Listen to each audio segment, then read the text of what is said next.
starting with the heading. So before anybody even reads your article, they are going to read the heading. It is very important. But the truth is, if the heading is not good for something online, they are not going to read your article. They're not going to click on it, and they're certainly not going to look more into the entire article. So it is a lot more important on the web than it is when writing a paper for your class or in print. Okay, so these are the guidelines that you need to follow. It needs to be short. It is not a sentence. It is not a complete summary of what you're doing. You need to be able to say it in 5 words, your entire thing, what you're going to say. But even though it's short, it needs to be rich in information. That means it can't just be something very vague, something very strange, something that just generally relates to what you're trying to say. It needs to say everything. And one way you can do that is front-loaded, meaning the most important words first. So that being said, it needs to be understandable out of context for obvious reasons. There will be times when they will only see your heading. That means that's what they're going to click on. That's what they're going to see on the main page of the website. They're just going to see the heading for your article. So that means if people are going to click on it, they need to know what they're going to be clicking, which goes on to predictability. The people need to know, they need to be able to read the heading, and they need to know what the entire article is going to be about. So they need to be able to read that article and predict everything you're going to say. That being said, do not try to trick your readers. You do not want to promise them one thing and then tell them something else. So these are a few examples of bad ones and better headings, such as for the first one, misleading, mystery, unmasked.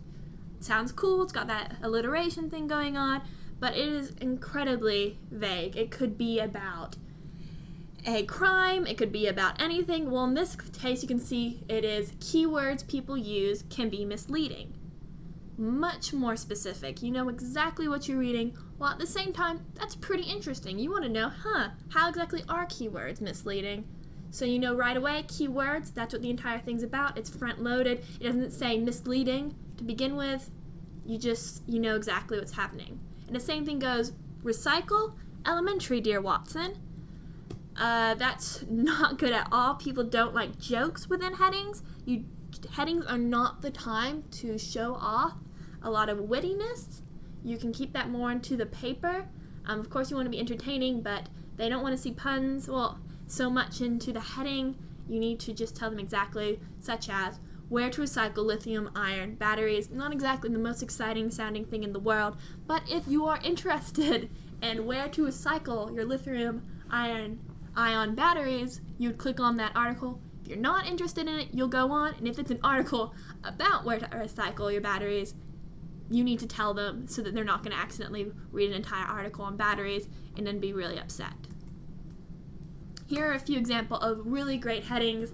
BBC does a good job on their headings, so I did some research on that. So you can read these, you can really see that they are really great. Italy buries first quake victims. It's all there. You know where it is. You know what's happening. You know exactly what the entire article is going to be about. Just within that sentence, you know that there's been a quake, you know that there's victims, you know that it's buried, you know it's in Italy. That's all you need to know. The same goes for the Romanian blamed over Moldova riots. Same goes for that. The same goes for all of them. Very interesting, very informative, and very short. So those are the things that you're trying to aim for. So BBC knows their stuff, and you can see these rules being applied in the real world. That's why they're important to know, because it does apply to bigger organizations as well as just when writing an article for UAB.